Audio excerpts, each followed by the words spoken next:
Welcome to C Cyber campus. എൻ്റെ പേര് ജിംന. നമ്മളിന്ന് ഡിസ്കസ് ചെയ്യുന്ന ടോപ്പിക് ഫേസ്ബുക്ക് റീമാർക്കറ്റിംഗ്. ഇപ്പം നമ്മുടെ വെബ്സൈറ്റിനകത്തേക്ക് ഒരു യൂസർ വന്നു. അപ്പം നമ്മുടെ വെബ്സൈറ്റ് ഒരു പ്രൊഡക്റ്റോ അല്ലെങ്കിൽ സർവീസസോ ഒക്കെ ചെയ്യുന്നതായിരിക്കും.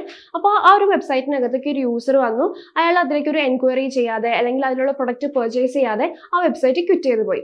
അങ്ങനെ ക്വിറ്റ് ചെയ്ത് പോയതിന് ശേഷം അയാളുടെ ഫേസ്ബുക്കോ ഇൻസ്റ്റഗ്രാമോ ഓപ്പൺ ചെയ്യുന്ന സമയത്ത് ഈ ഒരു വെബ്സൈറ്റിന്റെ അഡ്വർടൈസ്മെന്റ് കാണുകയും ആ അഡ്വർടൈസ്മെന്റ് കണ്ട് അതുവഴി അയാൾ പിന്നീട് ഒന്നുകൂടി ആ വെബ്സൈറ്റിലേക്ക് കയറി അതിലൊരു എൻക്വയറി ചെയ്യുകയോ അല്ലെങ്കിൽ ഒരു ആക്ഷൻ ഒരു പർച്ചേസ് ചെയ്യുകയോ ചെയ്യും.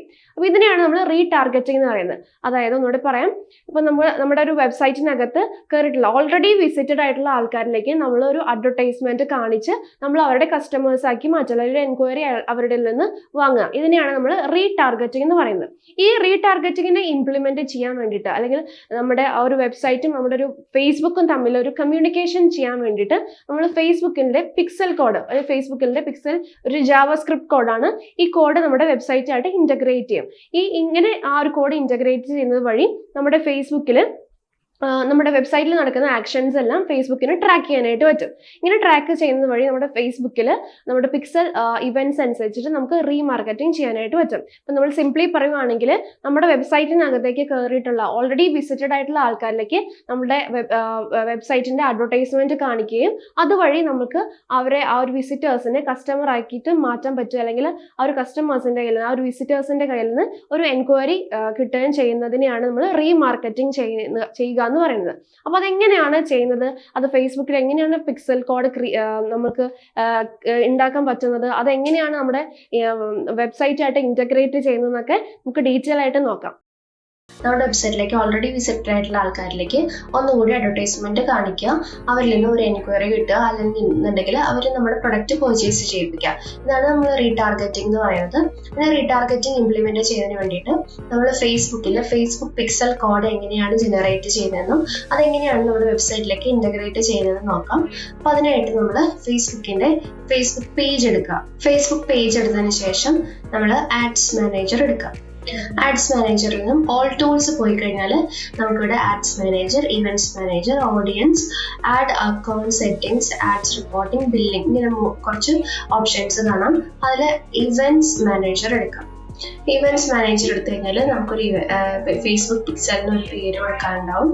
ഓക്കെ, നമ്മൾ ഓൾറെഡി പേര് കൊടുത്തിട്ടുണ്ട്. അത് എടുക്കാതെ അല്ലെങ്കിൽ ഫേസ്ബുക്ക് പിക്സലിന് ഒരു പേര് നിങ്ങൾക്ക് കൊടുക്കാനുണ്ടാവും. അതുപോലെ തന്നെ വെബ്സൈറ്റിന്റെ ലിങ്ക് കൊടുക്കാറുണ്ടാവും. ഓൾറെഡി ഞാനത് കൊടുത്തിട്ടുള്ളത് കൊണ്ട് എനിക്കങ്ങനെ പേരായിട്ടാണ് വന്നിരിക്കുന്നത്. ഇവിടെ നിന്ന് നിങ്ങൾക്ക് കണ്ടിന്യൂ പിക്സൽ സെറ്റപ്പ് കൊടുക്കാം. കണ്ടിന്യൂ പിക്സൽ സെറ്റപ്പ് കൊടുത്തു കഴിഞ്ഞാൽ നമുക്ക് manually add pixel code to website and user partner integration, ഈ രണ്ട് ഓപ്ഷൻസ് വരും. അതിൽ ഫസ്റ്റ് വൺ എടുക്കാം, ഇൻസ്റ്റാൾ കോഡ് മാനുവലി. ഇതെടുത്ത് കഴിയുമ്പോൾ നമുക്ക് രണ്ട് സ്റ്റെപ്സ് ആണ് വരുന്നത്. ഇൻസ്റ്റാൾ ബേസ് കോഡ് ഇൻസ്റ്റാൾ ചെയ്യാനായിട്ട് രണ്ട് സ്റ്റെപ്പാണ് വരുന്നത്. അതിൽ first one copy base code and second one paste base code to website. അതിൽ ഫസ്റ്റ് വൺ ചെയ്യുക, കോപ്പി ചെയ്യുക ഈ കോഡ്, ഒരു ബേസ് കോഡ് കോപ്പി ചെയ്യാം. ബേസ് കോഡ് കോപ്പി ചെയ്തതിനു ശേഷം സെക്കൻഡ് സ്റ്റെപ്പ് എന്ന് പറഞ്ഞാൽ ഈ കോഡിന് നമ്മൾ വെബ്സൈറ്റിലേക്ക് പേസ്റ്റ് ചെയ്യണം. അത് എവിടെയാണ് ചെയ്യേണ്ടതെന്ന് വെച്ചാൽ നമ്മുടെ വെബ്സൈറ്റിന്റെ ഡാഷ്ബോർഡ് പോവാം. ഡാഷ്ബോർഡിൽ അപ്പിയറൻസിൽ തീം ഫയൽ എഡിറ്റർ പോവാം. തീം ഫയൽ എഡിറ്റർ എടുത്തു കഴിയുമ്പോൾ നമുക്ക് റൈറ്റ് സൈഡിലായിട്ട് കുറച്ച് ഫയൽസ് കാണാൻ പറ്റും. ഓക്കെ, തീം ഫയൽസ് എന്ന് പറയുന്ന കുറച്ച് ഫയൽസ് കാണാൻ പറ്റും. ഇതിൽ header.php എന്ന് പറഞ്ഞ ഫയൽ സെലക്ട് ചെയ്യുക. header.php ഇതിൽ ഒരു HTML കോഡ് ഉണ്ട്. അതിൽ ഹെഡ് ടാഗിന്റെ ക്ലോസിങ്ങിന് മുമ്പായിട്ട് നമ്മുടെ പിക്സൽ കോഡിനെ പേസ്റ്റ് ചെയ്യാം. പേസ്റ്റ് ചെയ്തതിനു ശേഷം ഫയൽ അപ്ഡേറ്റ് ചെയ്യാം. Okay, file edited successfully. ഇതിന് ശേഷം തിരിച്ച് ഇവന്റ്സ് മാനേജറിലേക്ക് വന്നിട്ട് കണ്ടിന്യൂ ചെയ്യണം. നമ്മുടെ പിക്സൽ കോഡ് നമ്മുടെ വെബ്സൈറ്റിലേക്ക് ഇന്റഗ്രേറ്റ് ചെയ്തിട്ടുണ്ട്. ഇതിന് ശേഷം നമുക്ക് ഇതിലേക്ക്, അതായത് നമ്മുടെ വെബ്സൈറ്റിലുള്ള ആക്ഷൻസ് എല്ലാം നമുക്ക് ട്രാക്ക് ചെയ്യാനായിട്ട് പറ്റും. അതിന് വേണ്ടിയിട്ടാണ് നമ്മൾ കോഡ് ഇന്റഗ്രേറ്റ് ചെയ്തത്. ഇനി നമ്മൾ ഒരു ആഡ് ചെയ്യുന്ന സമയത്ത് നമ്മുടെ വെബ്സൈറ്റിലേക്ക് എന്തെങ്കിലും ആക്ഷൻസ് ചെയ്തിട്ടുള്ള ആൾക്കാരിലേക്കാണ് നമ്മൾ അഡ്വർടൈസ്മെന്റ് പോകേണ്ടതെന്നുണ്ടെങ്കിൽ നമ്മൾ ഓഡിയൻസിന് സെറ്റ് ചെയ്യണം. അതായത് ഓൾ ടൂൾസിനകത്ത് ഓഡിയൻസ് എടുക്കാം. ഓഡിയൻസ് കഴിഞ്ഞാൽ നമുക്ക് ഇവിടെ നിന്ന് ക്രിയേറ്റ് ഓഡിയൻസിൽ പോവാം. ക്രിയേറ്റ് ഓഡിയൻസിൽ നിന്ന് കസ്റ്റം ഓഡിയൻസ് നമുക്ക് ക്രിയേറ്റ് ചെയ്യാനായിട്ട് പറ്റും. കസ്റ്റം ഓഡിയൻസ് വരുമ്പോൾ നമുക്ക് നമ്മുടെ സോഴ്സസ്, ഡാറ്റ സോഴ്സസ് ഏതാണോ അത് സെലക്ട് ചെയ്ത് കൊടുക്കാറുണ്ട്. അത് വെബ്സൈറ്റ് സെലക്ട് ചെയ്ത് കൊടുക്കുക, നെക്സ്റ്റ് അടിക്കാം. നെക്സ്റ്റ് അടിച്ചു കഴിയുമ്പോൾ ഇങ്ങനെ ഒരു പോപ്പപ്പ് വരും. അപ്പോൾ നമുക്ക് ഇവിടെ സോഴ്സ് ഉണ്ട്.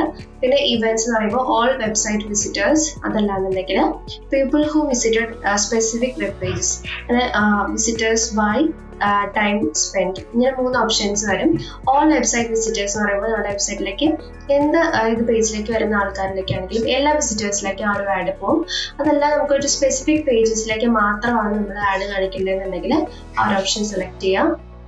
സെലക്ട് ചെയ്യുമ്പോൾ നമുക്ക് എത്ര ഡേയ്സിലേക്കാണ് എത്ര ഡേയ്സ് ഉള്ള ഇൻഫർമേഷൻസ് ആണ് നമുക്ക് എടുക്കേണ്ടത്, അതായത് ലാസ്റ്റ് 30 ഡേയ്സിലുള്ള ആക്ടിവിറ്റീസ് ആണോ ആക്ഷൻസ് ആണോ നമുക്ക് എടുക്കേണ്ടതെന്നുണ്ടെങ്കിൽ അങ്ങനെ സെലക്ട് ചെയ്ത് കൊടുക്കാൻ പറ്റും. ലാസ്റ്റ് 7 ഡേയ്സിലുള്ള വിസിറ്റേഴ്സിനാണ് വേണ്ടതെന്നുണ്ടെങ്കിൽ അങ്ങനെയും നമുക്ക് സെലക്ട് ചെയ്യാൻ പറ്റും. ഇനി ഇവിടെ കണ്ടോ URL കണ്ടെയ്ൻസ് എന്ന് പറയുമ്പോൾ നമ്മുടെ ഈ ഒരു URL കണ്ടെയ്ൻ ചെയ്തിട്ടുള്ള വേർഡ്സ് ഏതാണെന്നുള്ള കൊടുക്കണ്ടേ. ഈ ഒരു വെബ്സൈറ്റിനകത്ത് സർവീസസ് എടുക്കുവാണെങ്കിൽ നമുക്ക് സർവീസസ് കണ്ടെയ്ൻ അങ്ങനെ കൊടുക്കാൻ പറ്റും. ഈ സർവീസസ് എന്നുള്ള ഒരു വേർഡ് വെച്ചിട്ട് നമുക്ക് അങ്ങനെ സ്പെസിഫിക് വെബ് പേജിനെ എടുക്കാൻ പറ്റും. അപ്പൊ നമ്മൾ നമ്മുടെ URL കണ്ടെയ്ൻസ് സർവീസസ് ആണെങ്കിൽ സർവീസസ് എന്നുള്ള പേജ് കണ്ടെയ്ൻ ചെയ്തിട്ടുള്ളതാണ് നമ്മൾ എടുക്കേണ്ടത്. ഇനി നമുക്ക് ഓഡിയൻസ് നെയിം, ആ ഒരു ഓഡിയൻസ് എന്താണോ അതിന്റെ ഓഡിയൻസ് നെയിം നമുക്ക് കൊടുക്കാം സർവീസസ്. പിന്നെ അതിന്റെ ഡിസ്ക്രിപ്ഷൻ കൊടുക്കണമെങ്കിൽ അങ്ങനെ കൊടുക്കാം. എന്നിട്ട് നമ്മൾ ക്രിയേറ്റ് ഓഡിയൻസ് കൊടുക്കാം. നമ്മൾ കസ്റ്റം ഓഡിയൻസിനെ നമ്മൾ ക്രിയേറ്റ് ചെയ്തിട്ടുണ്ട്. ഇനി നമുക്ക് ഈ ഒരു ഓഡിയൻസിലേക്കാണ് ആഡ് വേണ്ടതെന്നുണ്ടെങ്കിൽ ഇവിടെ തന്നെ എന്ത് ചെയ്യാം, നമുക്ക് ക്രിയേറ്റ് ആൻഡ് ആഡിൽ പോയി കഴിഞ്ഞാൽ നമുക്ക് ആഡ് ചെയ്യാനായിട്ട് പറ്റും. ആ ഒരു ഓഡിയൻസിലേക്കായിരിക്കും അപ്പോൾ ആഡ് റൺ ആവുന്നത്. ഇങ്ങനെയാണ് നമ്മുടെ വെബ്സൈറ്റിനകത്ത് ഒരു പിക്സൽ കോഡ് ഇന്റഗ്രേറ്റ് ചെയ്യുന്നതും നമ്മൾ റീടാർഗറ്റിംഗ് ചെയ്യുന്നതും. അതായത് ഇപ്പോൾ ഒരു സ്പെസിഫിക് പേജിലേക്ക് വന്നിട്ടുള്ള ആളുകളിലേക്കായിരിക്കും നമ്മുടെ ആഡ് റൺ ആവുന്നത്.